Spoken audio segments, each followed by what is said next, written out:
AVP 24 news पे वक्त हो गया है दिन भर की 10 बड़ी खबरों का। संसद द्वारा पारित किए गए कृषि कानूनों के विरोध में दिल्ली सीमा पर किसानों का प्रदर्शन 22वें दिन भी जारी है। किसान इन कानूनों को रद्द करवाने की अपनी मांग पर डटे हुए हैं। कल सुप्रीम कोर्ट में ऋषभ शर्मा द्वारा कृषि कानून के विरोध में चल रहे प्रदर्शन के विरोध में दायर याचिका पर सुनवाई हुई थी। याचिका में ऋषभ शर्मा का कहना था कि किसानों के प्रदर्शन के कारण दिल्ली के सभी रास्ते जाम हो गए हैं, जिसके कारण दिल्ली वासियों को काफी मुश्किलों का सामना करना पड़ रहा है और वहीं किसानों के एक जगह भीड़ जमा होने से कोरोना संक्रमण फैलने का खतरा अधिक बढ़ गया है। सुप्रीम कोर्ट ने इस संबंध में एक समिति गठित करके फैसला लेने का निर्णय लिया था। सुप्रीम कोर्ट ने केंद्र सरकार को नोटिस देकर रास्ता रोकने वाले किसान संगठनों के नाम मांगे थे। 8 किसान संगठनों को सुप्रीम कोर्ट ने नोटिस भेजा है। सुप्रीम कोर्ट ने सुनवाई के दौरान कहा कि हम दोनों पक्षों की एक कमेटी बनाएंगे, जिसमें बातचीत कर विवाद को समाप्त किया जाएगा। भारत के प्रधानमंत्री आज भारत और बांग्लादेश के बीच डिजिटल शिखर सम्मेलन को वीडियो कॉन्फ्रेंसिंग के माध्यम से संबोधित किया। सम्मेलन के दौरान भारत और बांग्लादेश के बीच 55 सालों के बाद रेल लिंक का उद्घाटन किया गया। प्रधानमंत्री ने कहा कि बांग्लादेश हमारी नेबरहुड फर्स्ट नीति का महत्वपूर्ण स्तंभ है। बांग्लादेश के साथ भारत के संबंध को मजबूत करना पहले दिन से ही मेरे लिए प्राथमिकता रही है। कोरोना काल में दोनों देशों के बीच अच्छे सहयोग संबंध रहे हैं। वैक्सीन बनाने के लिए भी दोनों देशों ने एक दूसरे का सहयोग किया है। दोनों ही देश कनेक्टिविटी पर भी जोर दे रहे हैं। ये हमारी दोस्ती के मजबूत रिश्तों का प्रमाण है। इस साल दोनों ही देशों में कनेक्टिविटी के नए काम प्रारंभ हुए हैं। तो वहीं बांग्लादेश की प्रधानमंत्री ने कहा कि भारत सरकार ने जिस तरह से कोरोना महामारी का मुकाबला किया है वो सराहना के लायक है। इस साल बांग्लादेश स्वतंत्र राष्ट्र के रूप में 50 साल मनाने की कगार पर है, जिसके 49 वर्ष पूरे होने के शुभ अवसर पर शेख हसीना ने कहा कि बांग्लादेश में सभी जाति और धर्म के लोगों को समान अधिकार दिए जाते हैं। जिसके साथ ही बांग्लादेश की प्रधानमंत्री ने भारत के प्रधानमंत्री को बांग्लादेश के स्वतंत्र राष्ट्र के रूप में 50वीं वर्षगांठ के शुभ अवसर पर 26 मार्च 2021 को आमंत्रित किया है। भारत के प्रधानमंत्री उस दिन बांग्लादेश में ढाका की यात्रा पर जाएंगे।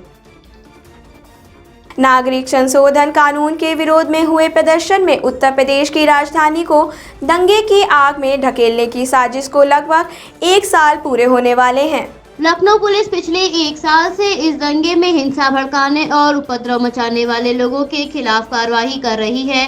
पुलिस आयुक्त DK ठाकुर के अनुसार इस प्रकरण में अब तक कुल 63 मुकदमे दर्ज हुए थे, जिसमें से 283 लोगों के खिलाफ नामजद FIR दर्ज करवाई गई थी। पुलिस आयुक्त ने बताया कि 19 दिसंबर 2019 को परिवर्तन चौराहा, हुसैनाबाद समेत कई इलाकों में प्रदर्शन की आड़ में सार्वजनिक जगहों पर वाहन में आग लगाई गई थी। इसके साथ साथ सार्वजनिक संपत्ति को भी नुकसान पहुंचाया गया था। छानबीन के दौरान 456 आरोपी सामने आए थे। जब मामले की जांच पड़ताल की गई तो 163 लोगों की सार्वजनिक संपत्ति को नुकसान पहुंचाने में कोई भूमिका नहीं थी, जिसके बाद उन लोगों के नाम मुकदमे से हटा दिए गए। अब तक कुल 313 लोगों को इस मामले में जेल भेजा जा चुका है। उत्तर प्रदेश के मुख्यमंत्री ने भोजपुरा में किसान सम्मेलन को संबोधित करते हुए कृषि कानूनों पर चर्चा की। मुख्यमंत्री के कार्यक्रम के मद्देनजर नैनीताल रोड पर डायवर्जन किया गया है। ये डायवर्जन के कारण सुबह 8 बजे से शाम 5 बजे तक भारी वाहनों को बरेली से भोजपुरा के बीच जाने की अनुमति नहीं दी जा रही है। मुख्यमंत्री के काफिले के गुजरने के दौरान रोड पर यातायात पूरी तरह से ठप कर दिया गया है। कृषि आंदोलन के मद्देनजर मुख्यमंत्री की सुरक्षा को और भी बढ़ा दिया गया है। मुख्यमंत्री त्रिशूला हवाई अड्डे पर उतरे, उसके बाद वहां से निकलकर नैनीताल हवाई अड्डे पर गुजरते हुए टोल प्लाजा के पास कार्यक्रम स्थल पर पहुंचे, जहां उन्होंने अपना संबोधन दिया। SSP रोहित सिंह सजवाण के अनुसार इस व्यवस्था से शहर के यातायात पर कोई असर नहीं पड़ेगा, लेकिन कार्यक्रम के दौरान नैनीताल रोड पर जाम लगने की आशंका को खत्म करने के लिए भारी वाहनों का रूट परिवर्तित किया गया है। नैनीताल रोड से जुड़े संपर्क मार्गों पर भी भारी सुरक्षा बल तैनात किया गया है। फ्लीट गुजरने के समय इन मार्गों पर वाहनों को थोड़ी देर तक रोका जाएगा। काफिला निकलने के बाद ही लोगों को आवाजाही की अनुमति दी जाएगी।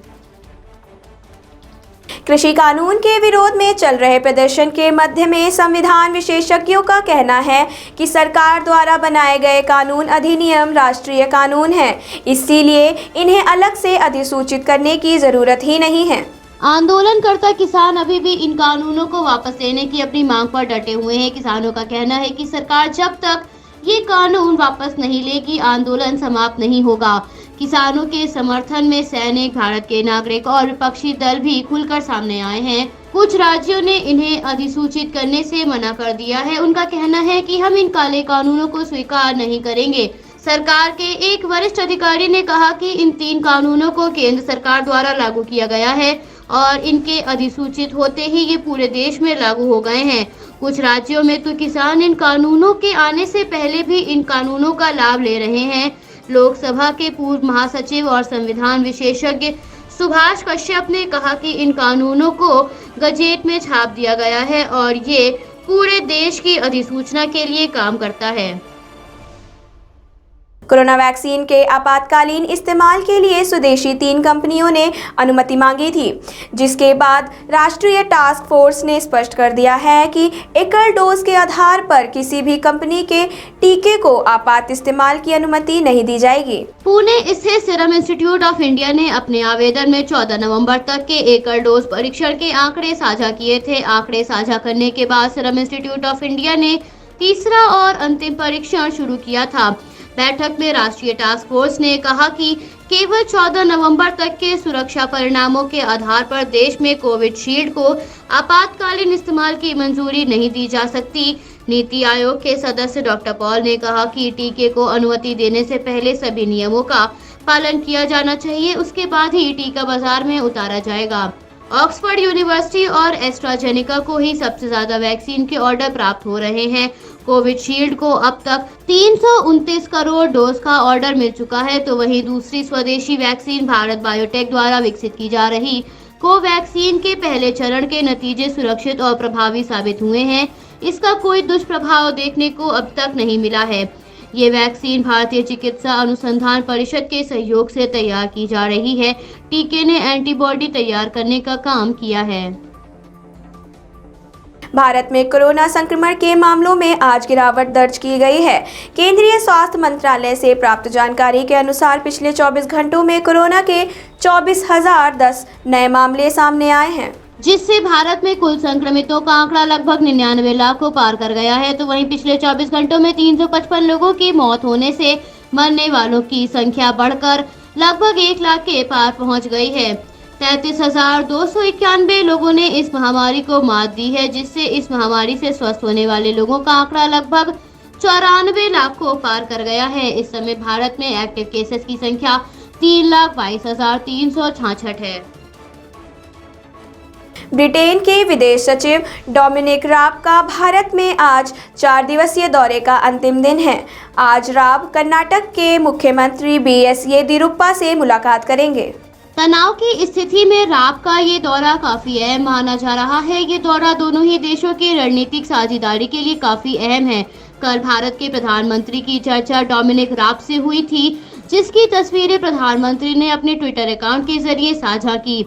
डोमिनिक राब की विदेश मंत्री के साथ हुई चर्चा में दोनों ही पक्षों के व्यापार, समृद्धि, रक्षा, जलवायु, स्वास्थ्य जैसे मुद्दों पर दोनों देशों को जोड़ने के लिए विचार विमर्श किया गया। एस जयशंकर ने कहा कि हमारे संबंध को मजबूत करने के लिए आज हमारे बीच चर्चा हुई थी।